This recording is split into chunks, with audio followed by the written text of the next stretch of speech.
tayong sumabay. Pwede ho tayong sumabay.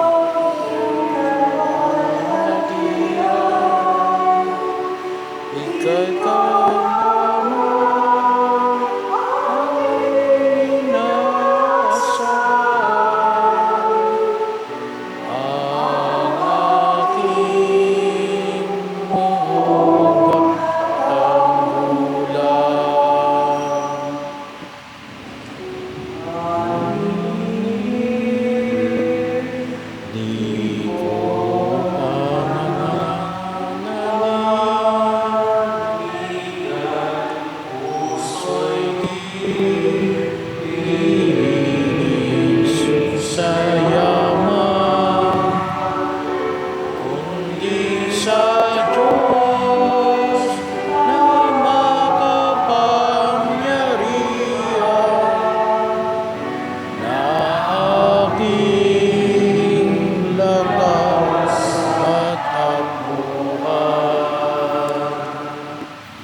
Panginoon, kawaan at pagpalain mo kami at ipakita mo ang luningning ng iyong muka upang mapitagan ka naming maibunyag sa tanan at umani ito ng katarungan sa pamamagitan ni Jesucristo kasama ng Espiritu Santo magpasawalang hanggan.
Pagbasa mula sa sulat ng Apostol San Pablo sa mga taga-Efeso.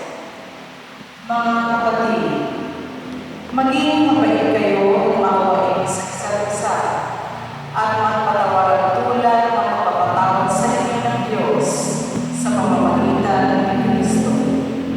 Yamang kayo mga anak na minamahal ng Diyos, tularan niyo siya. Mamuhay kayong muspos ng pag-ibig tulad ni Kristo. Dahil sa pag-ibig sa atin, inahandog niya ang kanyang buhay bilang mahaluluya na hain ng Diyos. Ang salita ng Diyos.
Sa kamatayan ng tagapagligtas, nalupig ang kamatayan at sa kanyang muling pagkabuhay, nanumbalik ang buhay.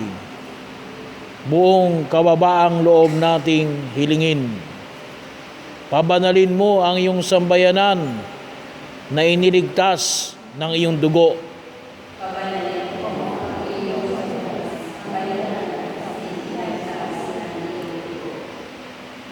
Tagapagligtas ng sanlibutan, bahaginan mo kami ng mas malaking bahagi ng iyong pagpapakasakit sa pamamagitan ng mas malalim na pagbabalik ko.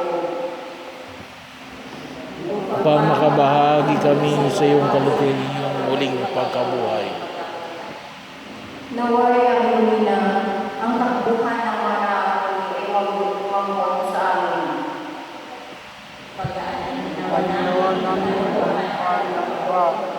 Banong pinagaan mo ang aming kalooban. Sa aming mga pagsubok, marapatin mo mga saluan ng mga lingkod sa iyong pagpapakasakit. Nang mamibalas namin sa aming buhay ang iyong makaliligtas na kapangyarihan. Nagpapakababa ka sa pagiging masunurin hanggang sa panahon mo ang kamatayan sa krus. Tanaw mo na maging masunurin at matyaga ang mga naglilingkod sa iyo. Panibaguhin mo ang mga katawan ng lahat ng mga tao sang ayon sa iyong kalakitaan. Pasapitin kaming lahat sa kanilang piling. Dasalin natin ang buong pananalig, ang panalangin itinuro sa atin.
Amang makapangyarihan, iloob mo ang iyong anak ay mabayubay sa krus para sa aming lahat upang ang paniningil ng kalaban ay kanyang mabigyang wakas. Ipagkaloob mong amin nawang makamtan ang pagkapalang kaloob ng muli niyang pagkabuhay bilang tagapamagitan kasama ng Espiritu Santo magpasawalang hanggan. Amen.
Amen.